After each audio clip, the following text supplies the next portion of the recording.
11:59. AskGunQuestions.com is a website that we built back in 2007, and since then, for the last 15 years, people have been able to ask questions of simple to advanced nature, and we attempt to answer them in different ways over the years. Join us now as we start a new series to answer gun questions. And welcome, everybody. Sorry for everybody who's watching live for the late start, but everybody's listening to the podcast. Welcome. We go live every Saturday and answer gun questions that come into the website, as it says there.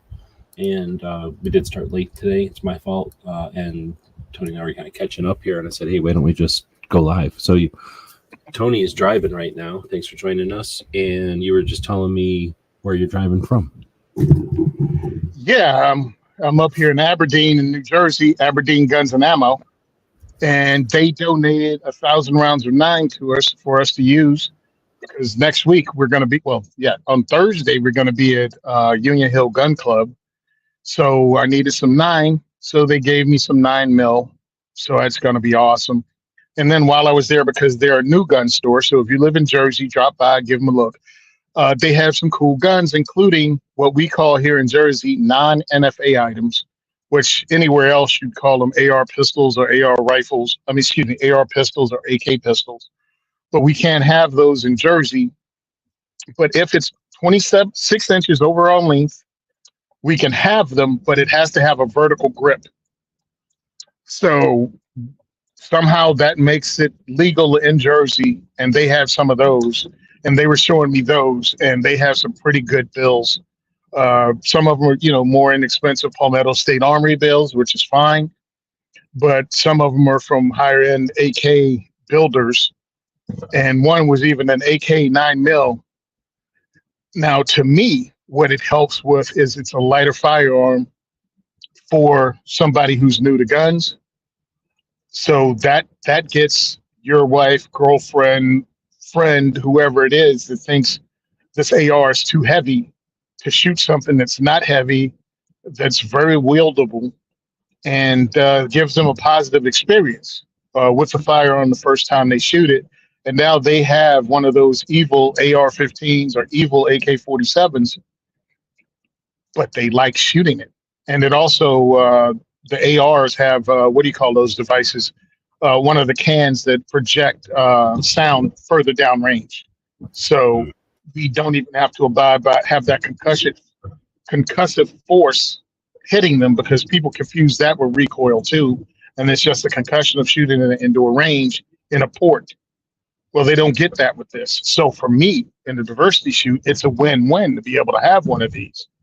That's why I was trying to push other companies to produce them, because at the time, when I first started this, only a couple of companies were doing it, and they were charging like $1,900 for these things. And for me, I couldn't understand. I mean, I knew what they were doing. They were making money. But it was annoying me, because that's a heck of a price when your regular rifle's $1,100, but with a 10.5-inch barrel, it's all of a sudden $1,900. You're pricing people out that are just learning about this thing.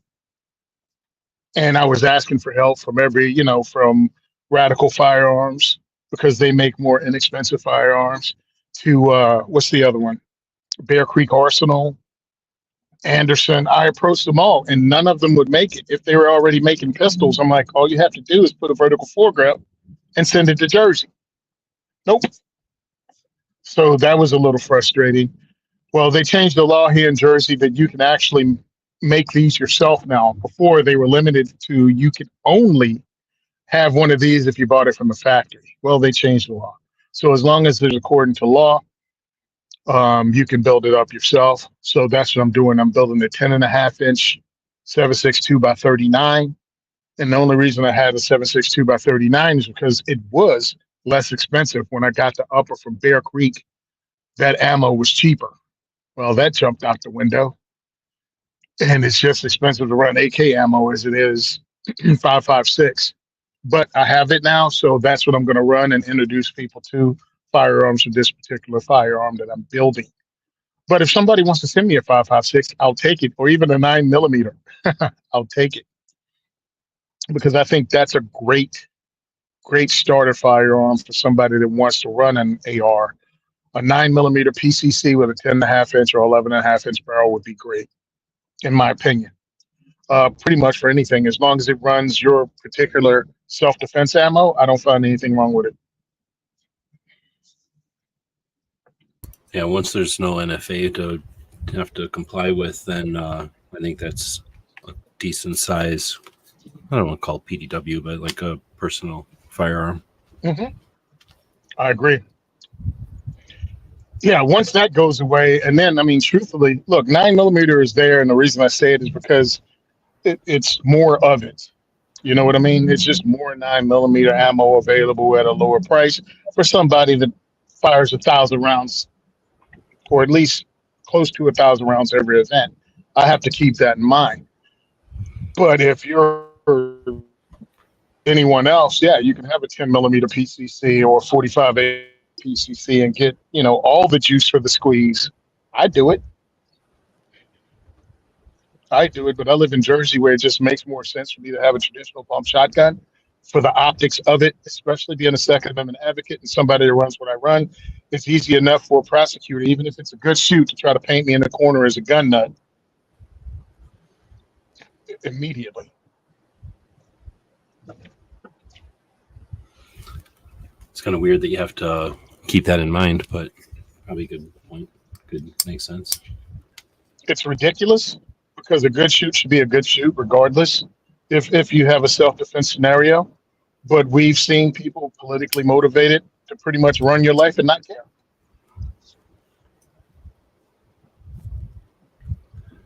All right. Well, so you were up at the gun shop.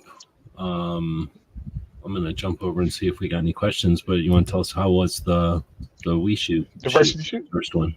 Yeah. So the diversity shoot was really great at Wii Shoot. It was the first one we had there. And because it sold out so quickly, and it sold out quickly because they helped. They put us in their flyer so people knew about us, and we actually sold out before the day of the event. So what I'm going to do is I'm going to make up emails myself telling people with the different ranges that I do, and I'm going to ask the range themselves, could they put out, email flyer at least once a week leading up to the event to all of their people on their email list. So maybe we'll get these events sold out early and not on the day of the event. They finally sell out, and I'm still stressing at 6 o'clock how many people are going to show up. So it was great. We Shoot provided us with 2 different types of range bags, carry bags, a bunch of hats. They gave us gift certificates to give away the next time for like $25 gift certificates. So it was pretty awesome, and it was packed. People came out to see what we were about. They provided us with guns to shoot. They wanted us to introduce people to the Ross Martin 9mm pistol. So we had a port with a Ross Martin in it so people could shoot that for the first time. We also had, it used to be called the Micro Roni from CAA. Now it's called like the MCK or something like that. And it's a chassis system for your handgun that turns it into like a PDW with a brace. It's illegal in Jersey because your whole entire gun goes in it like a chassis and a clamshell, and it closes in, so you're not building anything new. And people got to run that. And then one of my guys brought out a 50 Beowulf AR, and that was a smash hit. I have no idea how he's going to replace $1.50 a round, but he went through quite a bit of ammunition.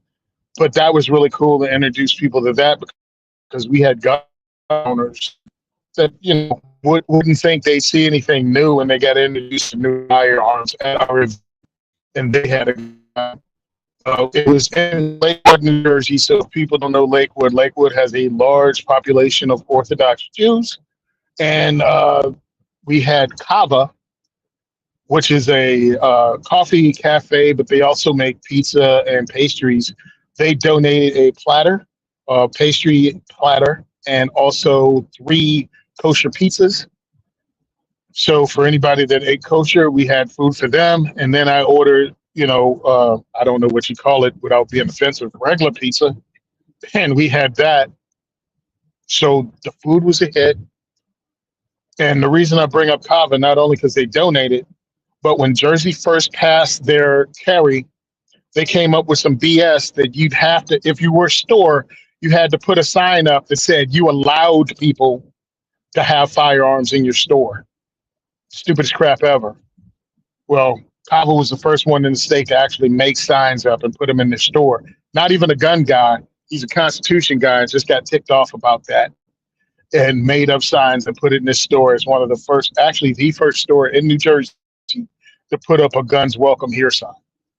And I wanted to give him props and also thank him for providing food for the diversity shoot. Yeah, that's super cool. How many people was, you said it was full. How many people was that? Oh, we limited to 20 people. We have to limit it to 20 people because of class size and space.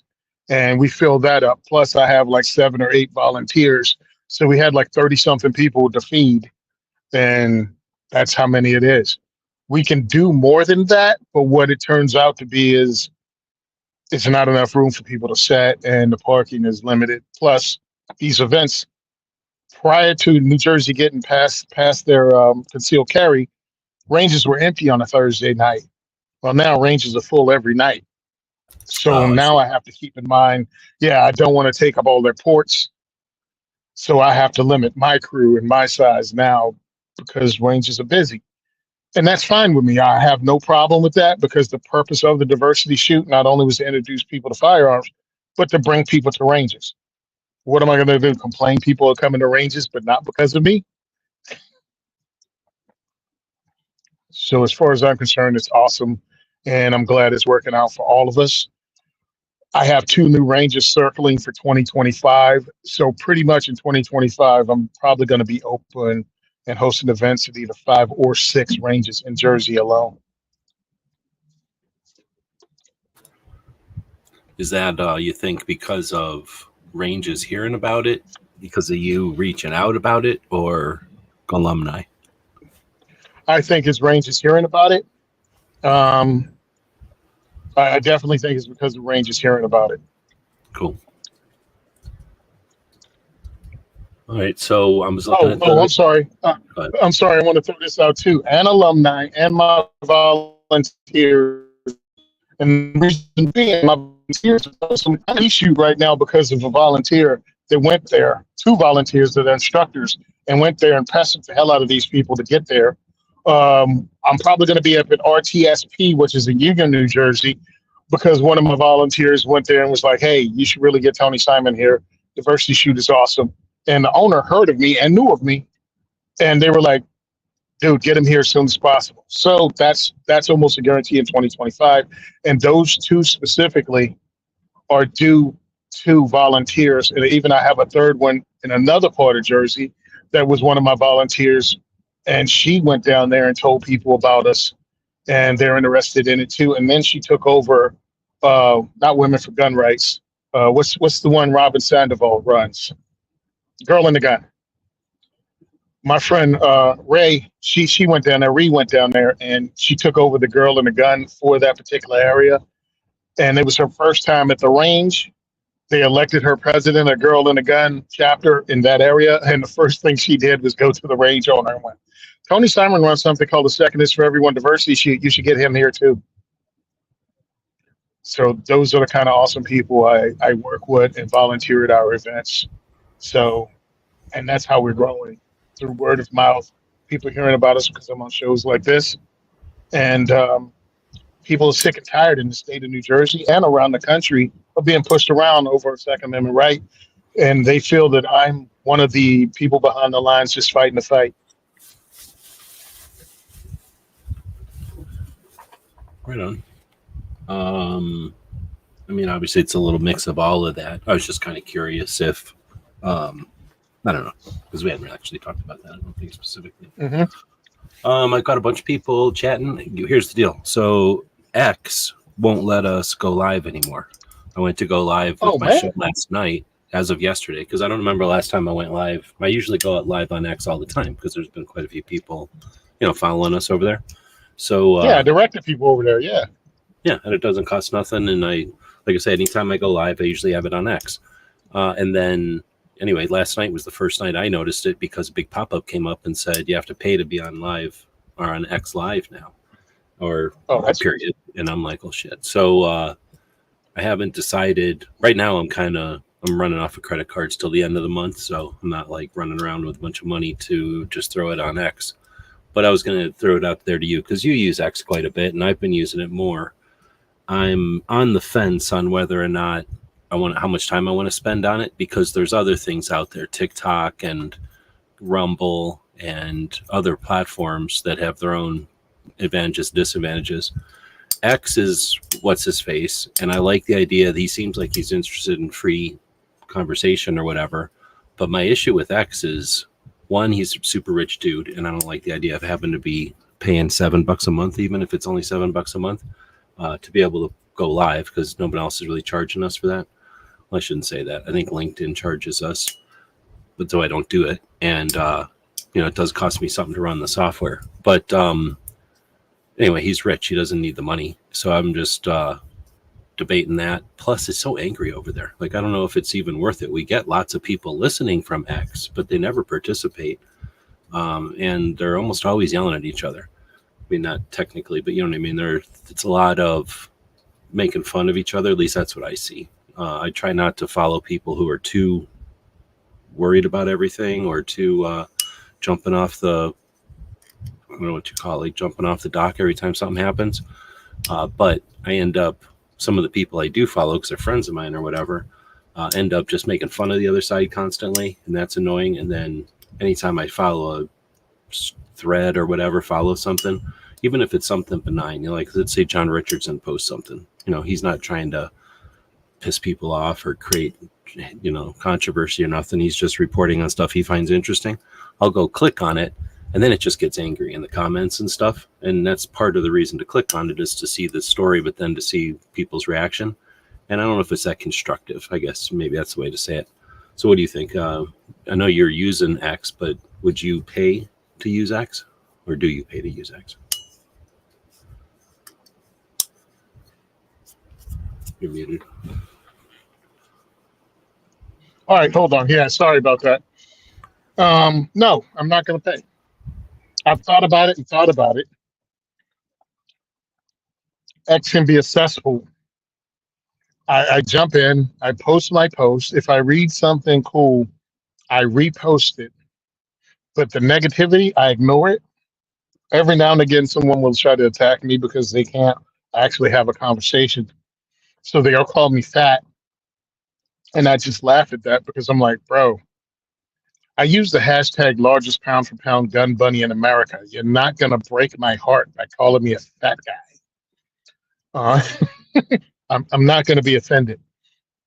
But I'm looking at, what do I get back from that? Like, I grew my following really.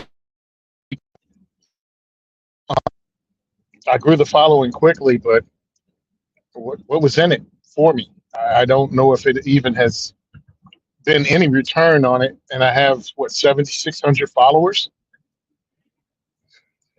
Like, what's the cost, for investment? And I post enough. I mean, truly, yeah, all I saw, and I know it's $8, but I'm like, what do I get? The ability to go live? I don't do that. The ability to write longer posts? Nah, just figuring out how to keep words brief makes more sense, and it's better, I think. I don't know what would be in it. And you can edit, yeah, but I only have to edit like every once in a while. It's usually because of a typo more than anything. Exactly. So I just delete and re-upload it. Yeah, see, that's kind of what I've been thinking too. But at the same time, I think it gives you access to the ads and stuff over there, which could be lucrative. So I might pay for it, but I'll probably pay for it on the gear side. And yeah, just have to sacrifice the live. I think I was going to say that same thing. I don't really know what my numbers are over there. I'm at 4,000. Yeah. So, yeah, I mean, it's nowhere. You're double the size of my channel. My channel was all whenever Twitter first started, though. Nobody's really subscribed to my channel lately because I don't do much. I just repost and post my own stuff. So I'm not really doing anything. I'm not getting in, I'm not putting like I'm not trying to argue, and I'm not putting out stuff over there that people come to look at. But whenever I see a large influx of viewers or followers or subscribers or whatever the platform calls them, usually that's an ego thing. So unless you're looking for the ego boost of having 10,000 people listen to what you say every day, then I mean, you're trying to get stuff accomplished. You're trying to do stuff. You're trying to put butts in seats and pay for pizzas and that kind of stuff. And if that's not happening, then who cares if 7,000 people think it's cool what you're doing? It's awesome. Yeah. But let's get to a platform where there's some people that are getting stuff done and accomplishing some stuff and sharing. And I know to some people it sounds bad. I mean, look, thank you for all the people that say, "Hey, I like what you're doing," because it feels good to be appreciated. But unless it's helping me fund this, which again is being done as a hobby for now, because I make zero money. I mean, today I drove an hour each way to pick up, $300 and something worth of ammo. That works for me, but that's not going to put gas in the car. That comes from me. Yeah, $300 worth of ammo, and then if it's $80 worth of gas, then it's 200 and whatever, $220. Yeah. So it's awesome. People are going to get to shoot and experience this. And I'm not saying poor me, but understand when I'm looking at something, I'm going, it has to be a return on the time it takes to write posts, to repost, to spend that $8, which could be spent on something else. Help. 2 months on X pays for a pizza. Yeah. And the thing is, it takes some amount of time. And I quit using Instagram for a long time there because Instagram was getting like this, or it was like this. I don't know what to say, like, a different time. So it was different people and it was a different thing, but it got a lot of people were using it with the hashtag stuff, and it was becoming like, thousands of dollars a month income for people. And they started to use it differently. It was a very clinical, analytical way of using it because, well, at least the way that they were posting and stuff was very precise because they could make a lot of money doing it. Or just using it to be a communication platform, and it encourages a bunch of people yelling and screaming at each other in the comments. And whenever that happens, whenever that environment is there, then you get the people that show up who just like to drop bombs to create those comments, to feed the people who like to, so it becomes a self-fulfilling circle there. And essentially they got rid of all the gun channels. So even though Instagram is probably still like that other places, because they kicked off all the gun channels, or everybody I knew, for the most part, it's kind of just been sitting there without all that activity, and it kind of all went to X, it seems like. And anyway, I don't think there's any perfect platform, but I definitely rather spend my time on a platform where people are, I don't know, I like to think there's platforms out there where people build, but maybe there's maybe it's human nature that people love a dumpster fire instead of just being nice to each other. But I think it's a lazy thing, personally. Like if you don't have nothing to add, then you might as well laugh at the dumpster fire. But people that know how to put out a dumpster fire and know how to put it back together without catching fire, they don't have any interest in watching it burn. They'd rather get it put back together, right? So we can move on, right? 100%. Because I look at it and I see it go squirrely, and I'm like, I'm out. And it sucks because sometimes I get sucked into it and I'm looking at it and I'm looking at negative after negative after negative. And then I feel the wrinkles in my forehead and I'm like, what am I doing? Goodbye. It's like I'm backing out because I don't need it. And I'm like, I do a lot of work in this. I hate saying the word work. I put a lot of time in putting content out and trying to make it positive. Some days I'm not feeling positive. And that's when I work the hardest to put out a positive message. So if you ever see when I'm going on someone's page and congratulate them and tell them they do a good job and I look up to them, I had a bad effing day. And my way to fight that is look to someone that's doing the work and telling them they're doing a great job. And that it's almost like my therapy is to go find somebody else when I'm having a bad day and try to make them have a good one. And that helps me out. So when people go, oh, Tony, you're a nice guy. No, I'm being real selfish. I'm trying to help me get over my bad stuff by helping somebody else out. And that works for me. But there's so much negativity there. And I'll go ahead and tell you something. I probably never said it on the show. So I was taking some, what do you call that? Further education, extended education.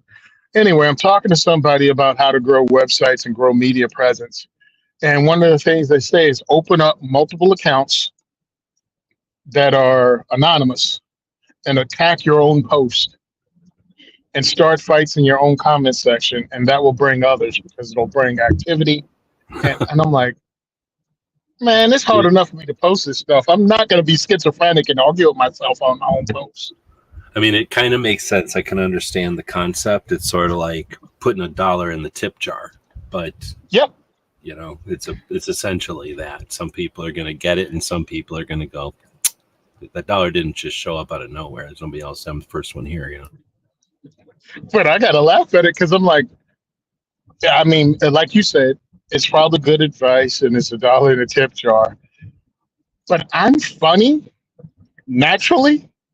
And if you give me a chance to goof on myself, it's going to become ugly fast. That's why, wait a minute, hold on. I'm talking to myself. You're the reason your dad left. All of a sudden becomes therapy. Hey, there's my mechanic. So I'm not going to do that. It just takes up too much time. I'll throw my stuff out there. I'll give additional information in the comment section. And if someone's trying to argue with me, I took this from Kevin Dixie. He said, you get 2 responses. After that, I'm not putting any more time in with you. Because I posted about the vice presidential candidate with the Everytown ad that I guess they thought was going to make people hate the vice presidential candidate and his gun stance, his stance on the Second Amendment.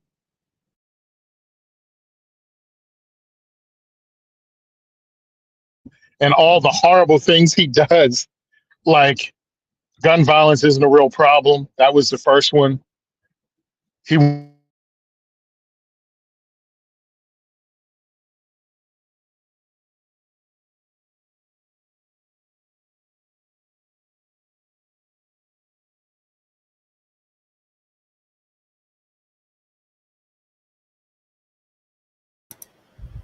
Am I cutting out or did Tony cut out?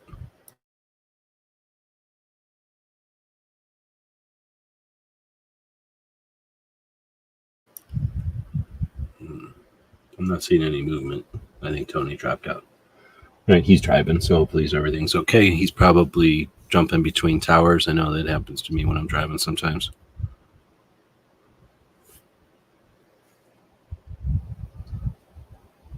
Well, let's see. So if anybody's got any questions, Patriot had said about the mission to find a cannon. So I don't remember where we were at last time when you were talking about it. I used that as an opportunity to talk about mine, I think, for a bit.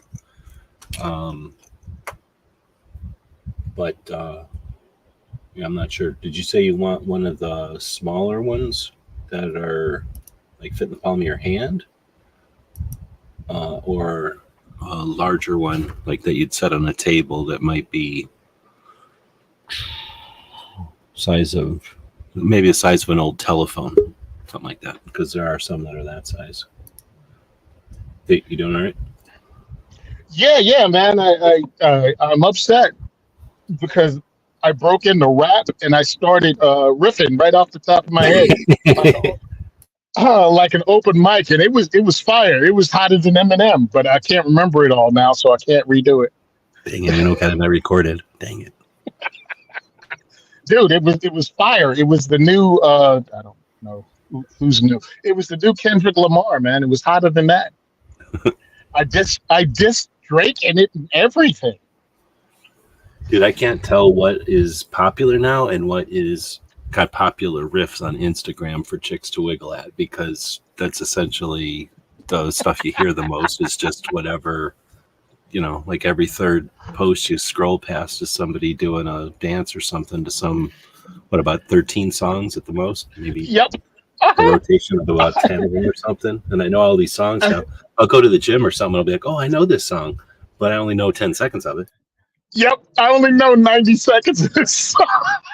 I drove up to Phoenix and my Sirius doesn't work whenever I go to Phoenix, so I have to listen to the radio. So I listen to the radio.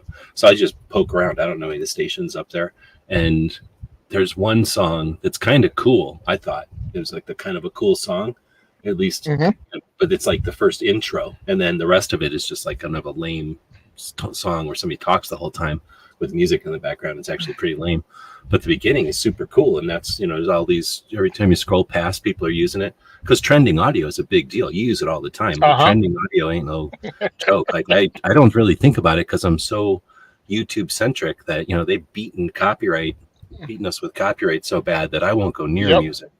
But how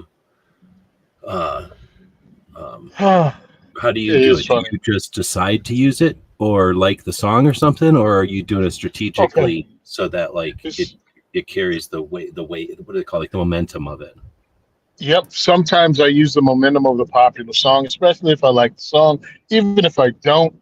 But also, some people our age, if you were into hip hop and rap, a lot more of that, like stuff that we, were when we were younger, 1990, 2000s, and a little after that, that's popular still. So when we put that out, it's come back. So that's cool, and it'll pull the nostalgia thing. The other thing is I'll use what's trending if it doesn't suck. Like today, I'm doing pretty well with the Chick-fil-A R15. You saw that, right?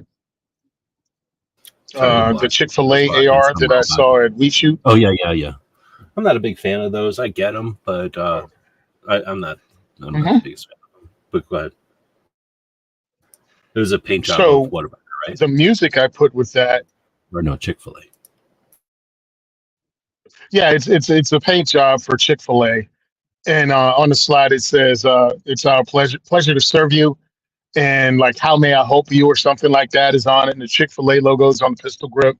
So it's unique. It's different. And I put how may I serve you, the comedian that made a rap song pretending he was a Chick-fil-A worker. Well, that's the sound I put behind it.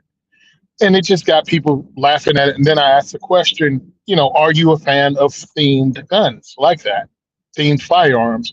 And would you want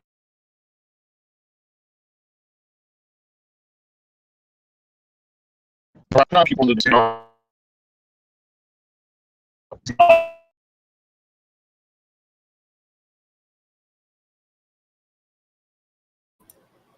It's breaking up again, so I don't know. Is this like going under bridges, or is this going between buildings?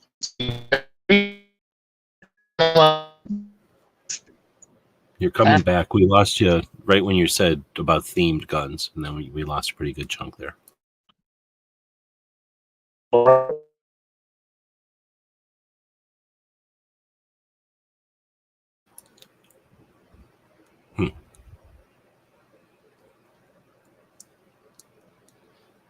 So do we blame this on the Microsoft thing, or do we blame this on something else? The weather?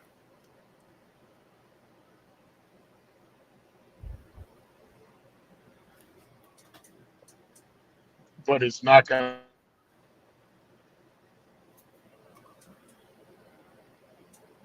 It's coming back. He hasn't disconnected. Oh, hello? Now you're back. Yep, now you're back. We lost you hello? Literally maybe like 2 minutes ago when you said themed guns, and then it crapped out. But I remember the last thing you said so that I could catch you, but I don't know if you remember back that far. It's been a little while.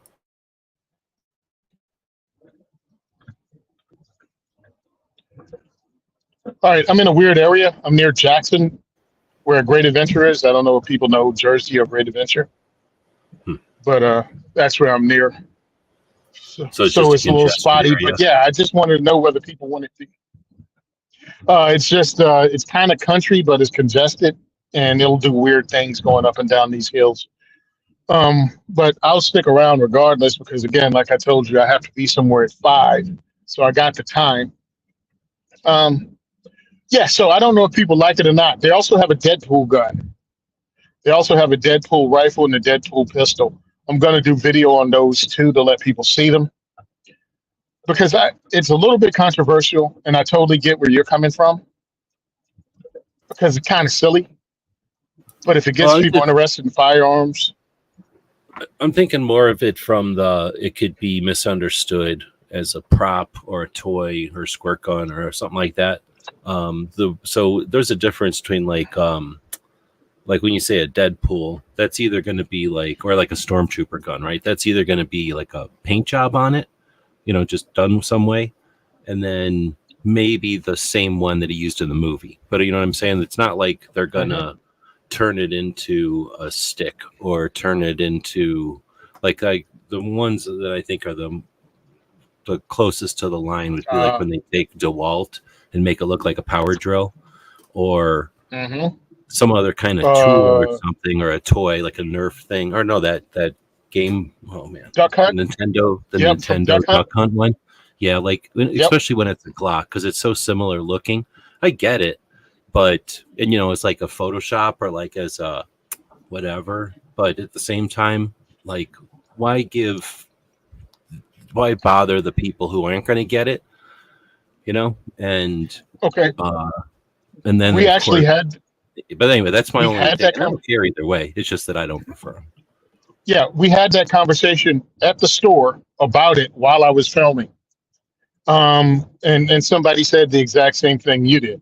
And I said, I understand, because you'd have to be thick in the head not to understand your concern. But I'm like, it's upon the firearms owner to treat that like a gun, because they know it's not a toy. So you secure it just like you do a regular firearm. You don't get a buy because it looks like the Nintendo. Oh, fuck. Huh? No, I would say even more, but yeah, I agree with you. Just with something like that, you want to make sure it's never just sitting out, because it could be misunderstood. Exactly. But that's my thing. 100%. As long as it's sitting in a case, it's like on a frame or it's in a gun shop. It's showing off the skill of a painter, and maybe it's got some irony or something funny in it. But that's something I'm just saying. I think that's different than if you take a gun and you give it a Cerakote job and then you write on it like Deadpool was here or some funny thing from the movie, or somebody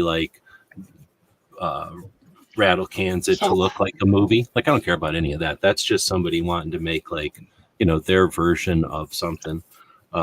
So what if it's a gun? Like everything that's out there, people decorate their shoes, their cars, their golf clubs, their guitars. Exactly. Like we decorate our stuff. I don't have a problem with decorating stuff. I'm just saying, when it gets to that line where the antis are gonna potentially, I just don't like leaving low hanging fruit. And most of the time it's just for views on Instagram or something. And that's where it's like, what's the real gain? We just back to our old conversation. What's the real gain here? Some people who could give a shit about you and are not going to pay for your lawyer are going to go, thumbs up, cool. And, but anyway. And they're gone. So for me, because the more I thought about it, it helps me if I have unique handguns, right? And unique rifles. Because all the crap looks alike if you're not in the guns at all. All the crap looks alike even if you are in the guns. So to me, to have a Deadpool pistol that's a Glock or a SIG or whatever it is, people are going to remember. What was your favorite gun to shoot? The one with Deadpool on it. All right, cool. That's the HKVP9. Oh, what? Right here. Here's the website. You can tell all your friends about it. You can get that gun without the paint job too. Really? Because I like the way it's shot. Boom. That's a win for me. Also, it has them remember it, and the gun doesn't look as intimidating if it's themed. You know what I mean? It takes the evil black rifle away for the most part. The gold normalize them too, right? Like, so it's not like, like hammers or something. Most people don't fuck with their hammers, but every once in a while somebody does, and it normalizes them. It's like, it's just a hammer. It's not like it's a weapon or anything else. Yeah, so I'm actually in the public relations arena to get people to look at firearms as other than just a tool. And I'm not saying that you're wrong or you should look at it more in the other way, but understand firearms can serve a whole lot of purposes. And one for me is to introduce people to firearms by any means necessary to help normalize it. And that's what helps me. You might not want a gold AK. I'd love a gold AK. I'd love a gold AK that shot well, that had a good trigger and, didn't kick the snot out of somebody, a well-made AK. Why? Because people are going to have fun with it. People are going to look at it. People are going to take pictures of it. And then I can go, they got the regular one too, and it runs just fine. And you don't have to worry about scratching it or, cleaning it every time you go to the range. And that helps us out. So we had the Ross Martin 9mm, and they gave it to me in olive drab because I wanted it in a different color. So when people took pictures of it, they knew what it was, and when they told me they liked it, they-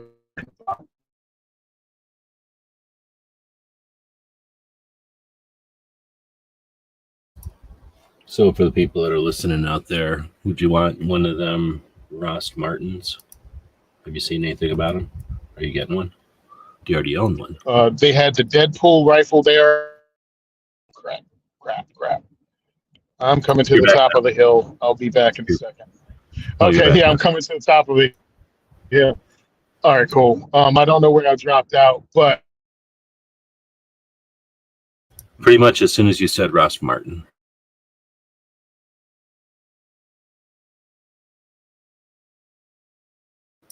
All right, he's gone again from the top of the hill. Out here, it's usually the tops of the hills where you get the coverage, and then when you drop down, you lose it.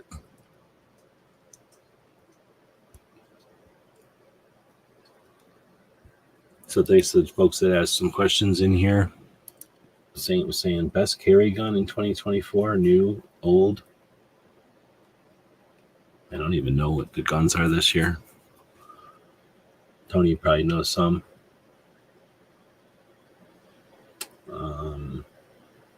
Old? I don't know what an old carry gun would be. Oh man, he got kicked out. So I don't even know. When you're talking best carry gun, I think that person. And right now, the person, can you imagine with a new adult gun owner who buys a firearm for the first time, the kind of opportunity they have to learn about that gun? They could go on YouTube, of course, but they could go to the store and buy a book, and they can buy everything from Masada Ayub to somebody who just got out of the sandbox type of thing, to a police officer, to someone who's studied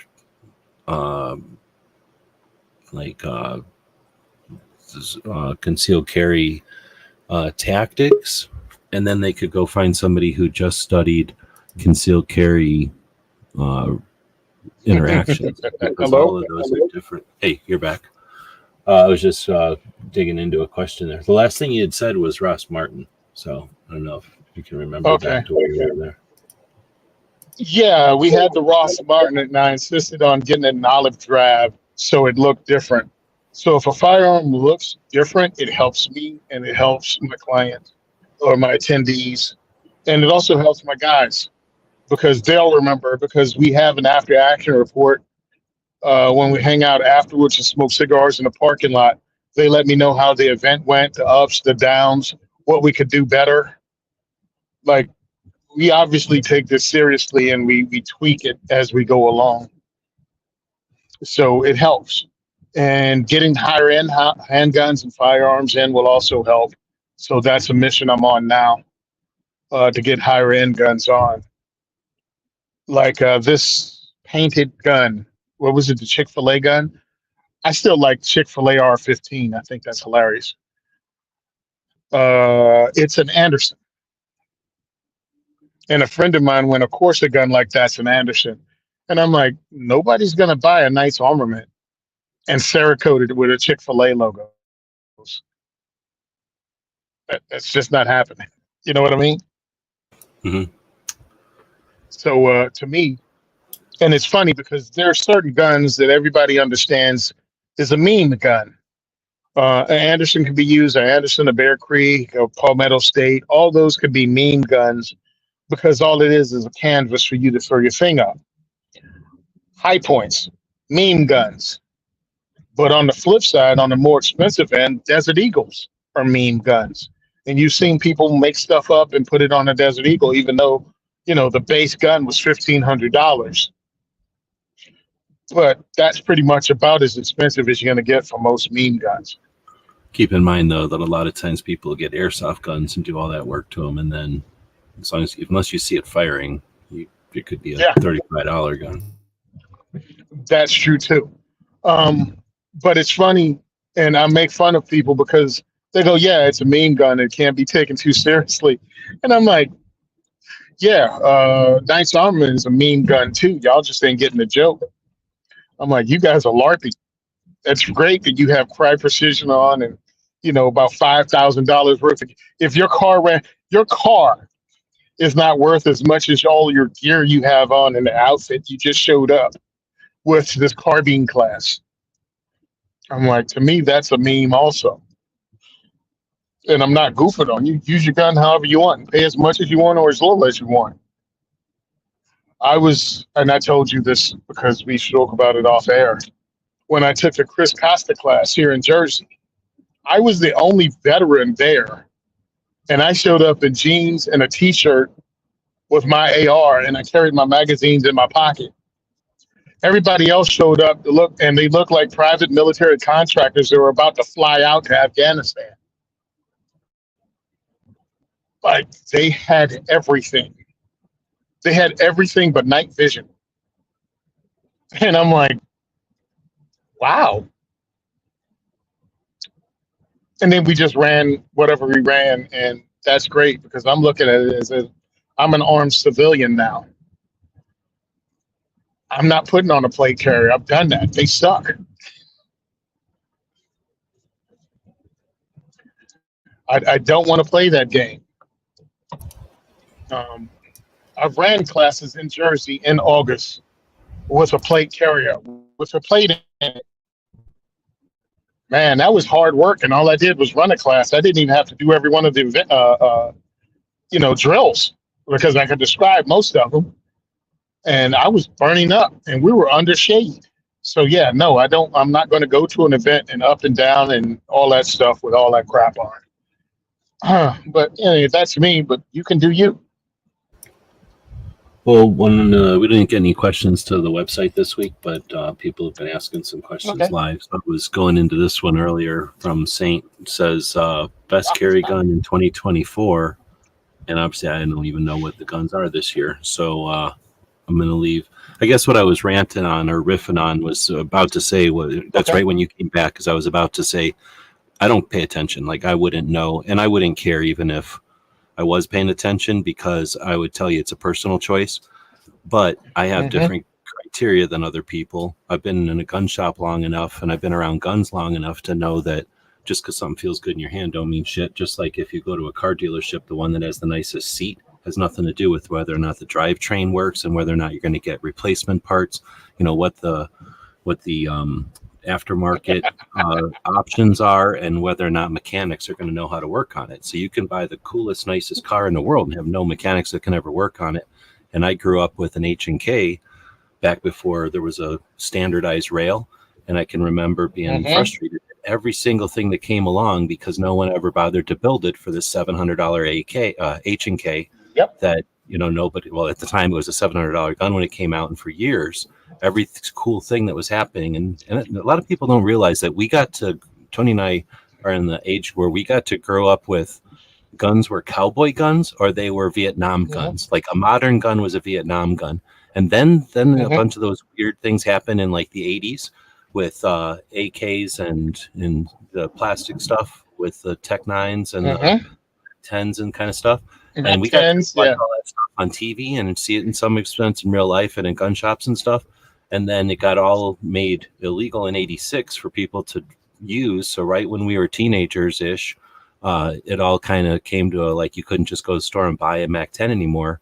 But tons of people had already. So you could go to the range and be like, brr, brr, brr, go over there and go, hey, what are you doing? Oh, we're shooting our full auto MAC-10. Hey, can I pull the trigger on that? Yeah, sure. Because it was 87, 90 or whatever. But anyway, we got to kind of live through that. And like I say, there wasn't always a uniform light rail. Like, there was no light rails, period, at all. There wasn't even such a thing as a light with a gun until somebody strapped some kind of, with duct tape, probably Delta Force or somebody, like a mag light onto a gun. And then they figured out, hey, this is smart. And then H&K, of course, came out with the deluxe thing. And then everybody tried to emulate that with aluminum. And remember putting lasers underneath the trigger guard with a big aluminum thing, and it was offset, it was almost down where your mag goes in, and we were happy to have a laser on a gun with that. And it was, we just lived through a lot. So seeing all this stuff coming along, it's not like, I mean, it's more a little bit more sophisticated, but the concept is still there. There's people that are like, there's going to be people to buy it. I can produce anything, and someone will buy enough of it that it'll pay for the production of this. And I don't care what anybody says, that's still a factor. There's still people out there that'll sell you what you want to buy. And not everybody out there is like, oh, I care so much about the gun, and I really want to make the best gun, and I've shot every gun. Like, there are some passionate people out there, but there's just as many people that just want to make a buck.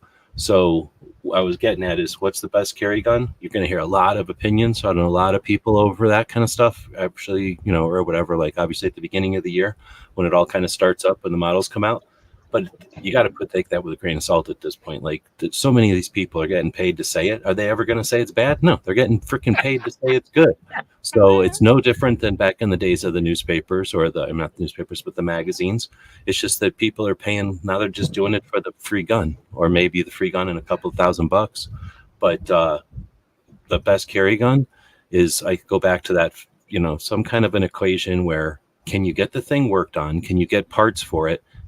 Are you going to be traveling with it? And if so, can you go to any gun shop and get magazines for it? Like, what's the worst case scenario? Does this gun work in the worst case scenarios? And in your realistic worst case scenario, it's probably traveling and like, dang, I'm out of magazines, or I forgot my magazines at home, or, the bag with the magazines got left at the hotel. I can travel 2 hours to go back to them, or I can stop at any gun shop along the way and pick up magazines for this thing. That's the kind of factor I look at. And, holsters, same thing. It's a little bit different now than it used to be. There's more options now, but there's so many more guns. I mean, I haven't shopped for a holster, and I really couldn't even think of the last time I shopped for a holster, but I got to assume it's only more confusing, not less confusing than it used to be, because there's so many new manufacturers you might want to style, but do they make it in that weird ass gun you chose? So if you pick things from that extreme or the most further extreme from the center, and think that's the best way to go because if somebody told you, or you figured that's, all the factors that you want, then is it, because you can't get holsters and mags and all that? So I don't know if I'm some mix of practical and realistic, and also skeptical, super skeptical. I've definitely seen behind the scenes too much to know, how many of these people are just telling you whatever they're paid to tell you. They don't care. Anyway. I'm dying laughing, bro. But here's where you can find out. Go to a gun shop. Nobody believes this, but go to a gun shop or go to a range and ask them, because guess who sees the most guns and the most gun buyers and the most people buying guns, the most people happy or sad, and gets the best or the most realistic feedback is the gun shops and the ranges, for sure. And then I would say, even on another level, is the unique people like Tony, who essentially have the same thing. I mean, almost every couple times a month, you're seeing people interact with firearms that aren't like, you don't have any interest if they buy them or not. Like, you might like the company or something, you're not getting a buck if they buy that gun, and there's no guarantee they're buying that gun. So there's no sales there. It's just people and experiencing it. So I would say maybe some of the instructors out there might be able to give you some feedback, but they're so tainted with like their concepts and their, if they like appendix carry 8 revolvers, they're never going to acknowledge that a LCR in your pocket is worthwhile. You know what I mean? Like, they're going to be hesitant to that. So I just don't know who to give you for the best advice, but I can tell you that take all that into when you do it. I'll shut up now. Go ahead, and what do you think? Best carry guns for 2024? All right, I'm laughing my ass off because you gave the unvarnished truth about everything about the industry and about carry guns. And most people aren't used to hearing that. What they're used to hearing is YouTubers that want eyeballs on their channel, on their content, or also people getting paid to do it, or people that just want to sound like they know what the hell they're talking about. You're talking from years of experience, and everything you said is true. I was laughing because I'm just going to do the opposite just for the hell of it, to be a dick. Yeah, the best new gun for 2024 is probably going to be the SIG P365 Fuse. It brings all the cool stuff from the P365, which is one of the best-selling concealed carry guns in history at this point. Because the 10-round magazine in an overall small package, it usually was shot, 6-shot handguns. Also, it's a mature gun. It's a mature model because it is still something, the P365 that came out in 2017, and it's not really grown. The fire control unit is still the same fire control unit. The gun is still 1 inch wide. They've made the barrel longer and the grip longer, so it fits more hands. It's got a magazine well built in, but it's still concealable. Even with the magazine well on it, it's still not as wide as the Glock 19, and it's about the same size as the Glock 19, except the width is 1 inch at the widest point. But everything G-Web said is 100% right. And I'd give the same advice. Find out from people that put a lot of rounds through it.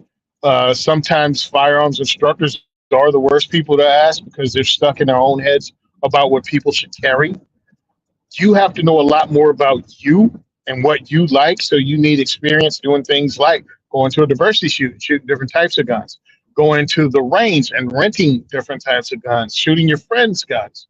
Like, your knowledge has to be increased to find out till you can understand what is best for you and how you carry. Will you change the way you carry depending on the gun if the gun works for you?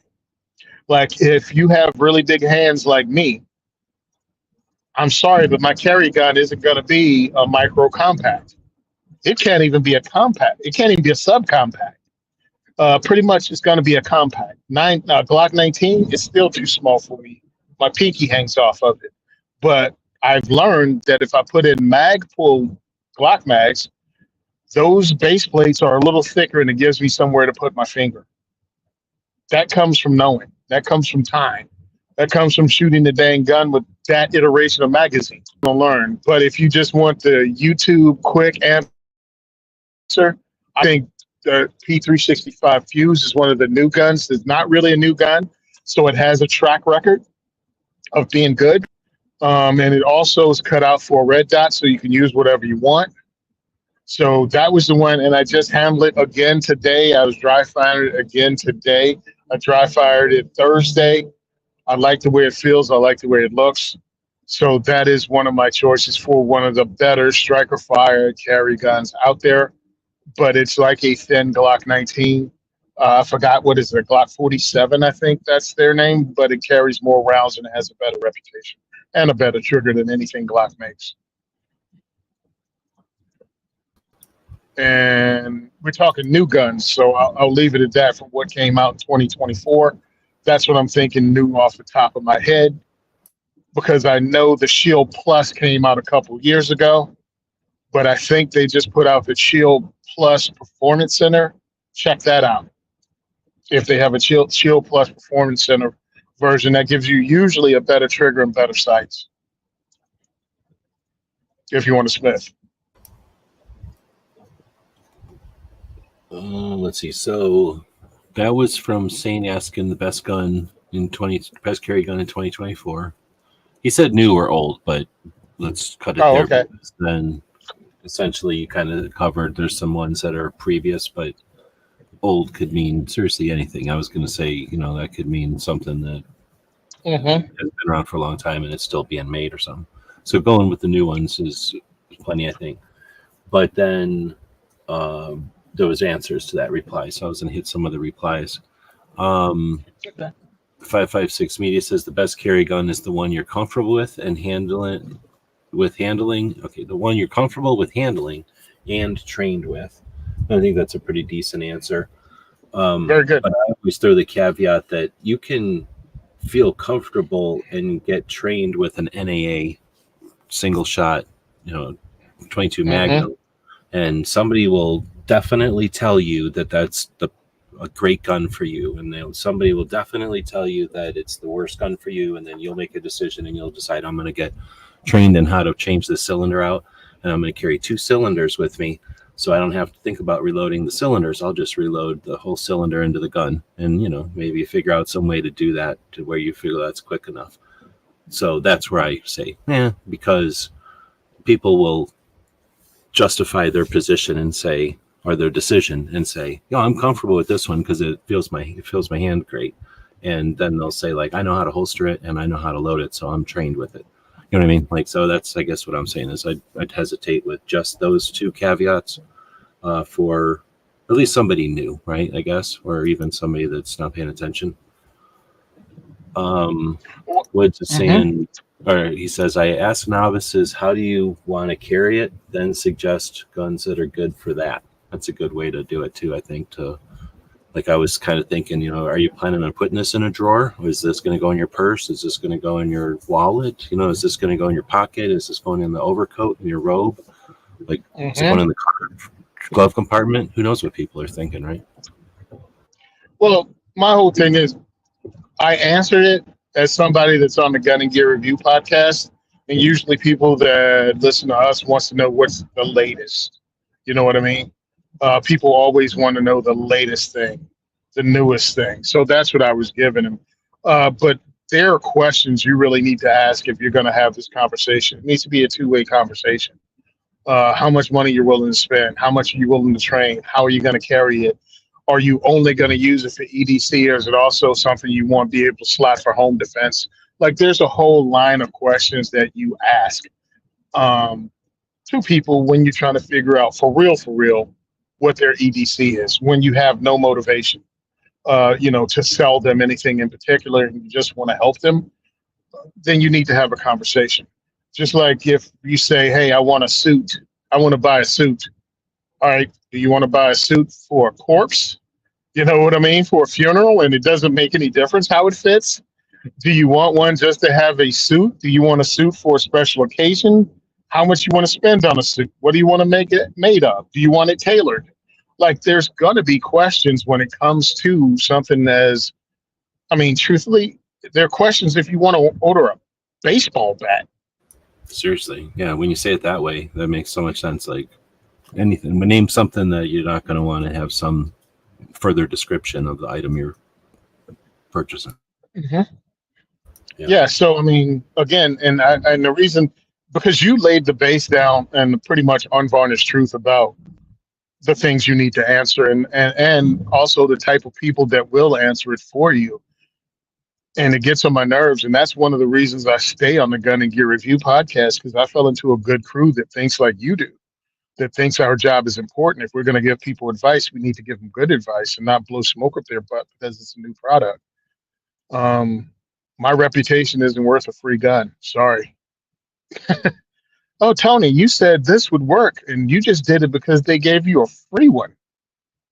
No, thank you. I didn't spend my life being me to throw it all away for something that costs pretty much 2 car payments. Because most firearms don't cost that much when you compare of how long it takes you to build your reputation and how much it would cost and how much time it takes to build it back after you get caught lying. All right. Well, Ben Woods followed up with the best carry gun is the one you can bring with you every day. And I think that one is a long time. What do they call that? Like truism or something? Like, for sure. Well, let's throw something out there. I want to throw something out there. You should probably get more than one carry gun. Whatever your carry gun is, you should get more than one. We all know, and this advice I probably haven't taken, but I have other firearms I can carry. If I get into an altercation and I use this firearm to protect my life, the police are gonna take it.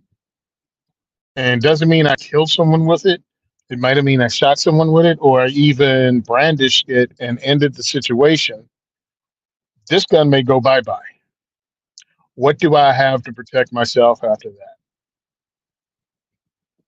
So if you have the same gun, you'll have the same holsters. You won't have to get used to it because you've already shot it.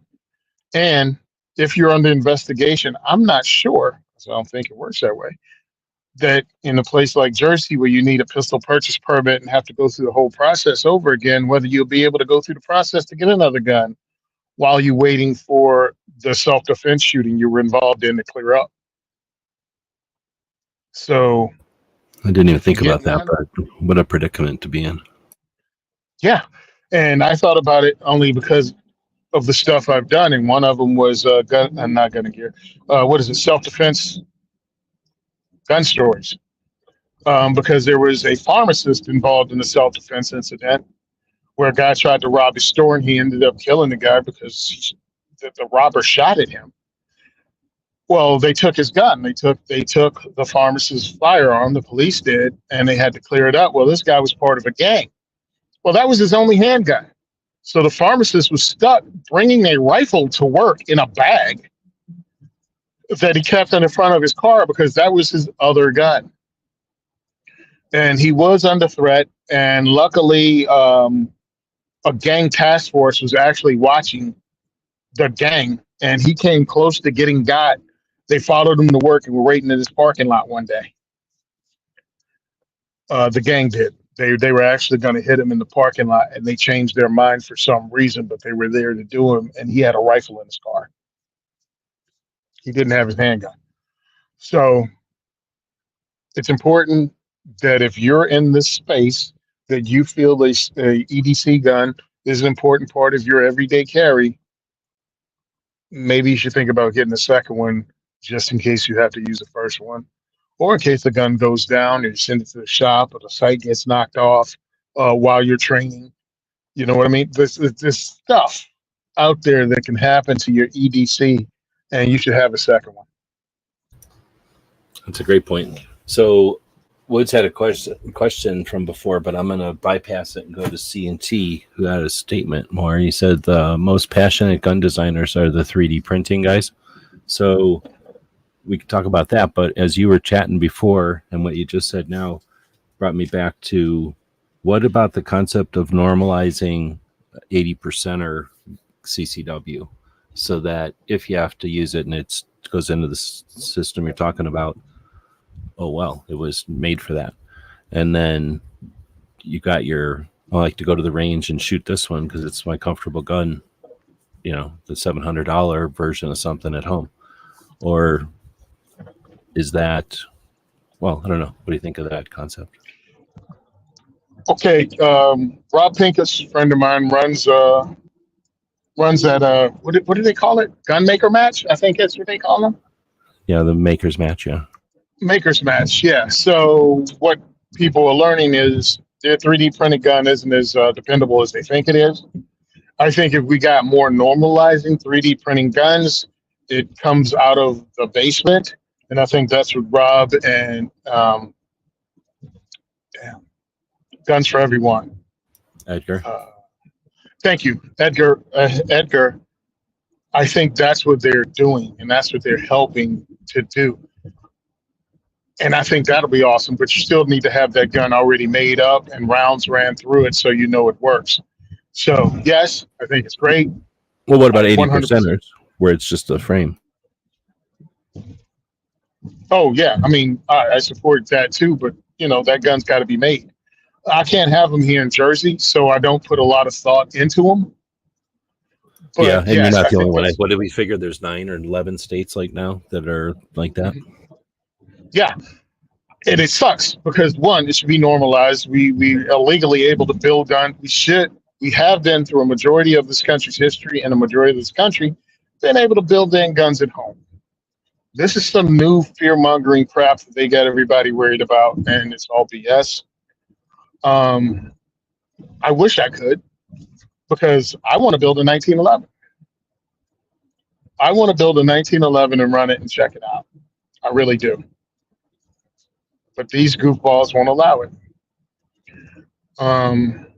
Because I think there's a lot involved in there, and I think you'll learn a lot about how a firearm works when you build one. And I think a lot more people would have a lot more respect for the guns they have if they had to figure out how to make one work. That's just me. But we're gun nerds. I mean, that's why we're on the show. That's what we're talking about it. And that's kind of our audience, or people like us that would think something like that is kind of cool. Now, many of us wouldn't, use whatever we build as a self-defense firearm. But imagine if you were good at it, it was easier, and you got to practice it without costing an arm and a leg, or worrying about going to jail like the poor guy in New York City who's still locked up because he built a gun at home because it's illegal in New York.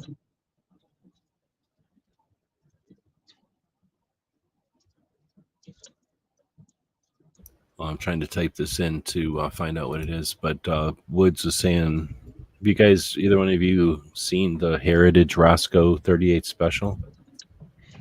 I haven't seen it in real life because I don't remember seeing it in the Taurus booth. Taurus owns Heritage, if you don't know. And I was at the Taurus booth to check out their executive. I think that's what they call them. Yeah, the executive series. And I dry fired them all. And I don't remember seeing the freaking Roscoe. And I'm ticked because I wanted to check it out because it's supposedly the new hotness. And what it is just a retro 38 snub nose. But it's a Like new an old build. Smith. And It's like yeah, it's like an old Smith without paying the old Smith prices. And truly, I mean, with the, I'm conflating two different guns. I'm sorry, but yeah, it's like the old Smiths, and I think that's pretty cool. And I'm also thinking about the Henry revolvers, also. Can you see Again, it on the old screen? looking. Yeah. All right, cool. So it looks Yep. like an old, like Model 10 or something, like an old Barney Miller. Is that the name of that Yep. show? And I still think I'd end up putting what do they call that grip frame, T frame, that fills up that space between the trigger guard and the pistol grip. Well, that's what I was just going to say. This thing is sub 400. So, yeah, you could play with this without feeling bad. And looks like it'd be ripe for chopping off the trigger guard and making one of them fillers. Bob and Hammer. Making fun little. Oh, one of the Fritz specials? Yeah. Or what, I don't remember what they're called, but yeah, you know what I'm talking about? Yep. So I wouldn't want to do that with an old one anymore, but why not play with one of these? They're like not that expensive. They're not that expensive. You can do stuff to it. And I mean, a friend of mine is Zeke Stout from Modern Gun School. Now he's with Modern Gun School. He founded it. It gives you a gun to work on. Because good luck finding a revolver that's made with good steel that you can actually work on in a state like mine where I can't use it 80%. I can't have one because these people never mean they want to have access to a gun safely. They want to ban all of it. They don't want to hear, hey, my name is Tony and I'd really like to learn how to gunsmith on a revolver. Well, all right, how do you do that? Go to a store and buy a broken revolver? Well, who the heck sells that?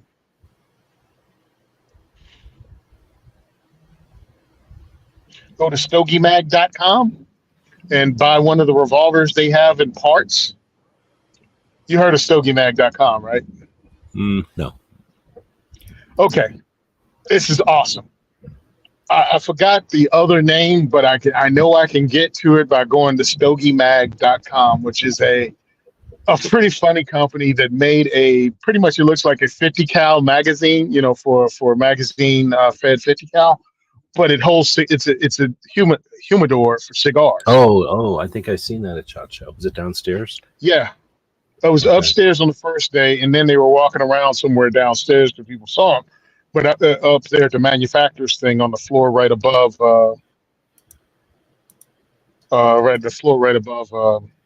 Media?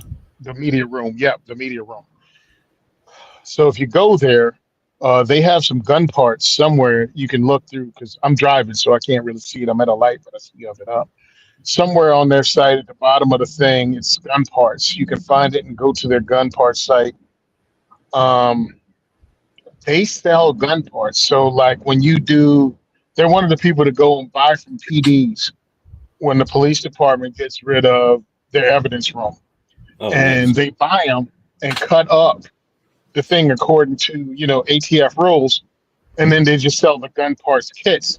So if you want a 38 Smith & Wesson airweight, it sells you everything but the frame. And you can put it together yourself. They got USPs.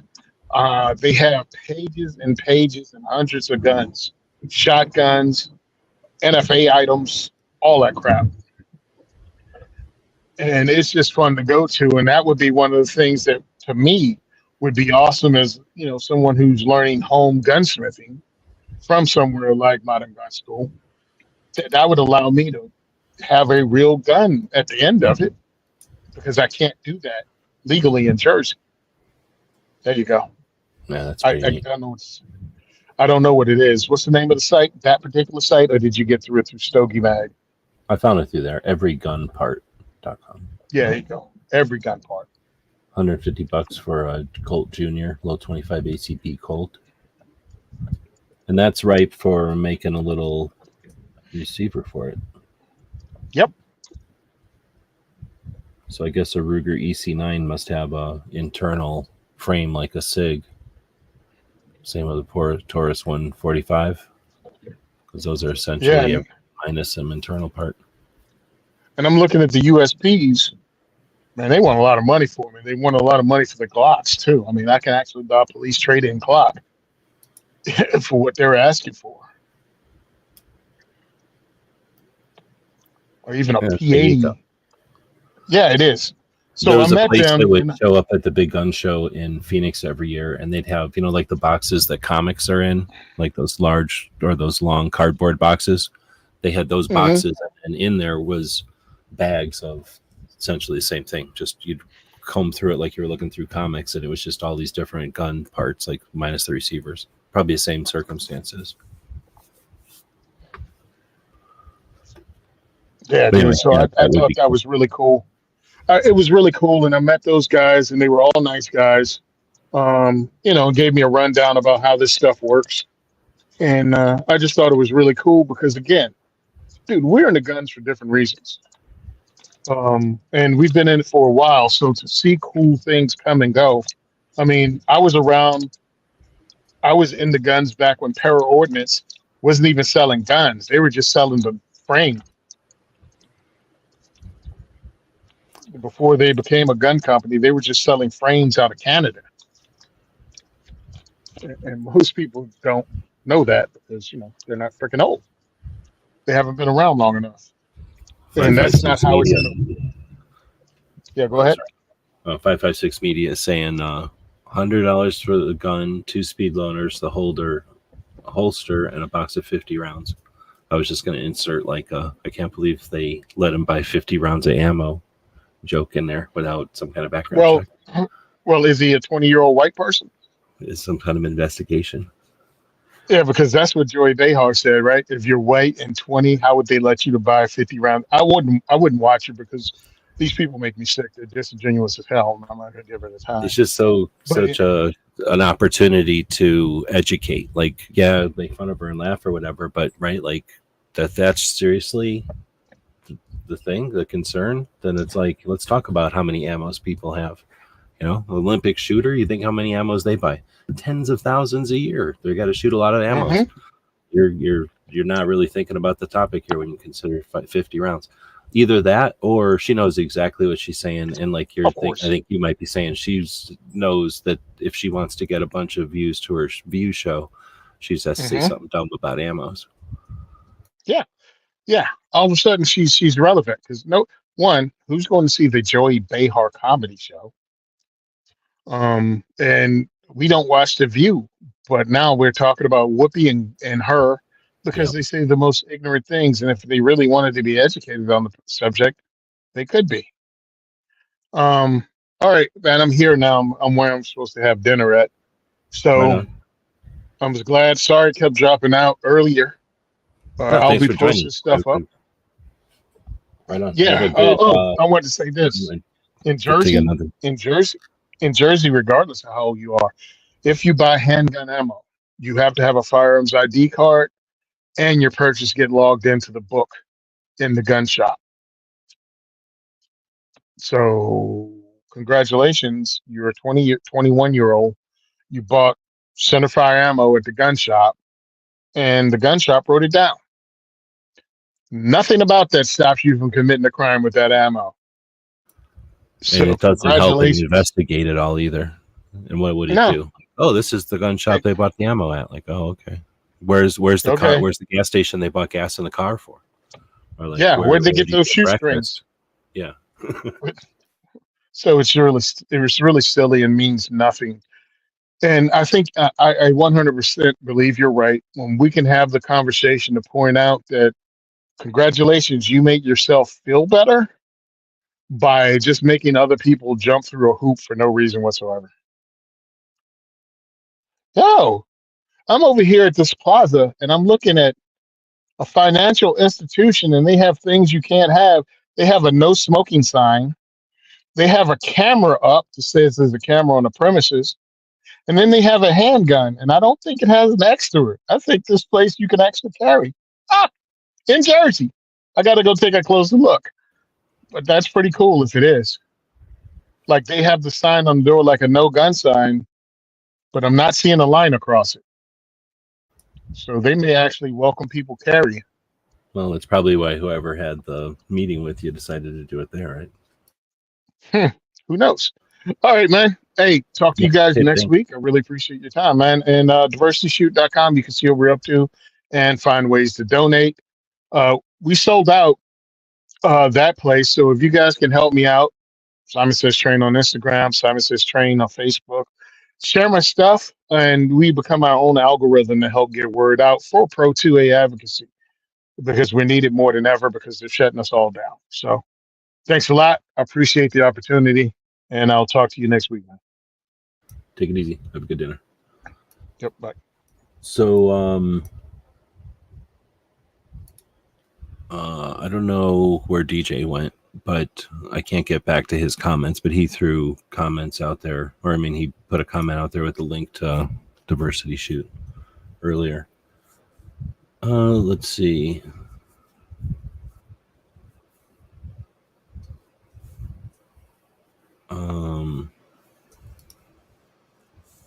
What happened? I guess we're going. Oh, you're talking about places that have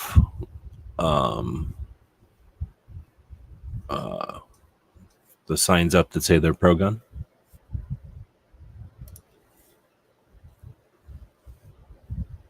And let's see. So I think we had just what's another comment?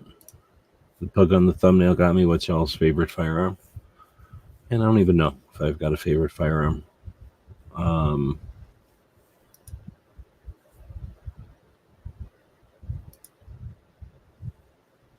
What is that?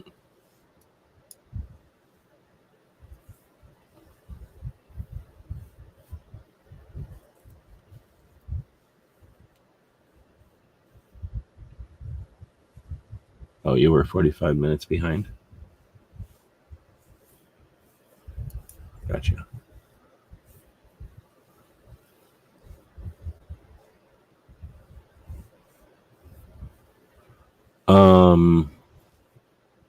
So as far as a favorite firearm, I don't know. I usually say PKM, but I think it would probably be that little tiny 22 Gatling gun that Tipman makes. I think that's probably the coolest gun.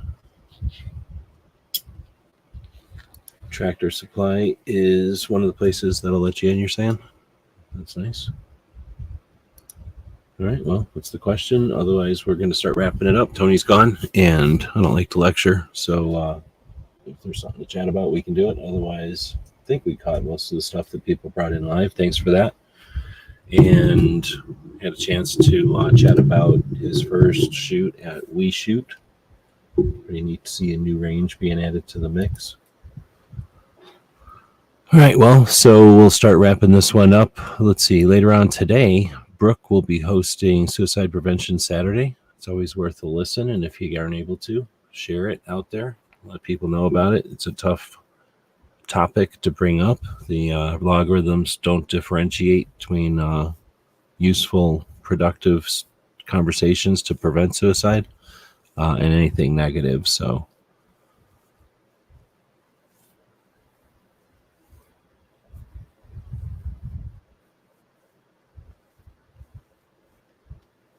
I don't know if 556 is having a fit or if you're playing a joke or something, but we're talking about the quote from, I think it was Joy Behar on The View the other day.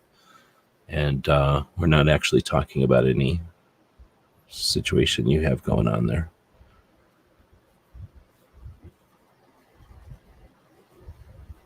Anyway, looks like we're not getting that question from Jerry, so we'll move it on. So thanks everybody for joining, and I'm trying to find out if Brooks got her show on that, and I don't see it, so we'll go down to here and jump on her channel just to make sure.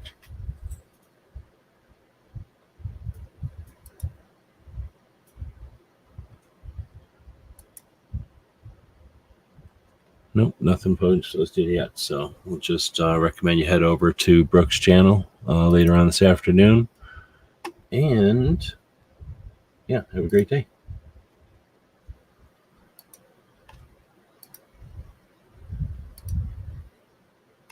We'll throw a quick commercial out here for the store. GearWebsites.com is your source for firearms-based playing cards and books. We also have mugs, shirts, and posters with designs that we've made live. Of course, we have patches. Every Friday is Free Patch Friday. We appreciate your support. Thank you for shopping at GearWebsites.com. And because Patriot was out there, we'll throw the customary end of the show out here.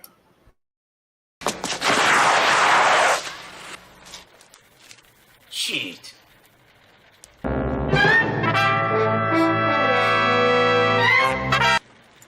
Ninja? Ninja! Ninja!